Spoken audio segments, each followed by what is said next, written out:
I believe the water started coming through the walls sometime probably between 4 and 4:15. I woke up. I think it was about 4:15 when the water started hitting the surge protectors that were on the floor, and the water had been coming up. And eventually, did hit the outlets, but initially they were hitting my electronics that were on the floor. I had a receiver, unfortunately, on the floor, and some other electronic equipment. And when the water was hitting it, like it was sparking and like the popping explosions. I mean, I wouldn't say explosions, but they were, Sure. they were loud enough to get me out of sleep.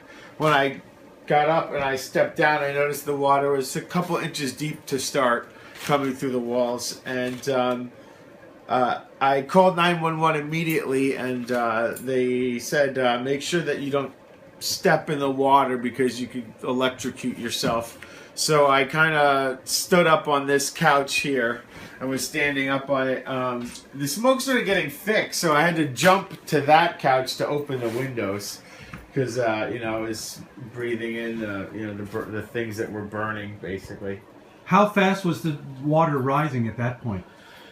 It went from about 2 inches to the height of this couch, so probably 2 inches to 2 feet, maybe 2.5 feet within maybe an hour. An hour. And I think I made the 911 call maybe 5 minutes after I saw what was going on.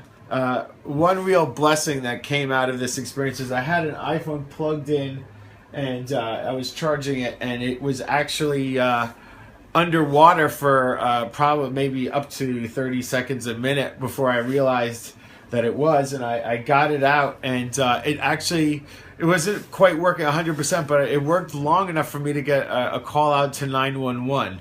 And it continued to work for about another hour or two, and then it died. But it was a small miracle that my phone worked long enough to get the call out to 911. So I'm thankful for that, for sure. You must have been scared. I mean, really scared because of the electrical issue they told you to be careful of. Yeah, well, what was difficult was, they said don't, I saw outside how deep the water was, and I kind of realized I wasn't going to be able to, walk out of the area to get to dry land. It was too deep outside. And I wanted to exit the cottage because there was, of all the smoke from the burning of the electronics, it seemed like there was, little fires happening, and it was... the lights were kind of coming on and off, so there was times where I really couldn't see what was happening. And they said that, don't leave the cottage because it's actually right now safer inside. But, So what did they do? So you're in here. How soon did they come to get you? It took about 40 minutes because, unfortunately, when I was on the line with the 911 operator, they said they had to shut down the power grid for the whole area before the firemen could come and evacuate us because I think there was concerns that, the firemen could have been electrocuted. There was power lines maybe either coming down. The transformers were exploding all around us outside. I mean, it looked... kind of like the 4th of July outside. So it was definitely... So when they got here 40 minutes later, what'd they do? Pick you up and carry you out of here? Or they brought a boat to my door. They did? Yeah, there's a little, a little rowboat, and the firemen were in waders. That had the. You want to just show me where we are? Yeah, they had dry suits on, I guess, to protect them from the cold. The water. So the boat came right up here. Yeah, because the water was about up to here. That's why. What about all the other people that were here? Had they saved them too, or? Yeah, they got.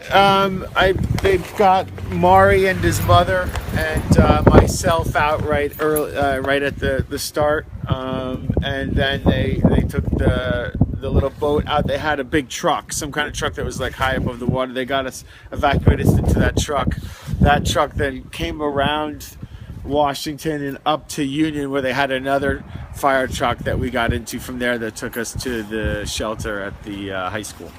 And you were fine? Did anybody else get hurt or anything? Did anybody need care at the hospital? I don't think anybody was in. It didn't seem like there was any injuries. I mean, there were some elderly people, and the Red Cross did a phenomenal job of taking care of people, feeding people, housing people for the couple of days.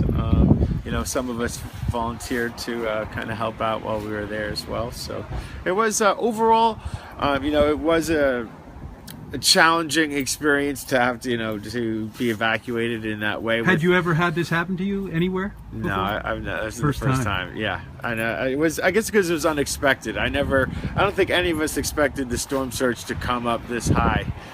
So I think you knew it might happen. The surprise. I knew that there's always a possibility of flood, some flooding. I just never realized it would have reached the height of the flooding that it did. Coming into the cottages and sparking the little electrical fires and things. So in retrospect, living here, you still love living here.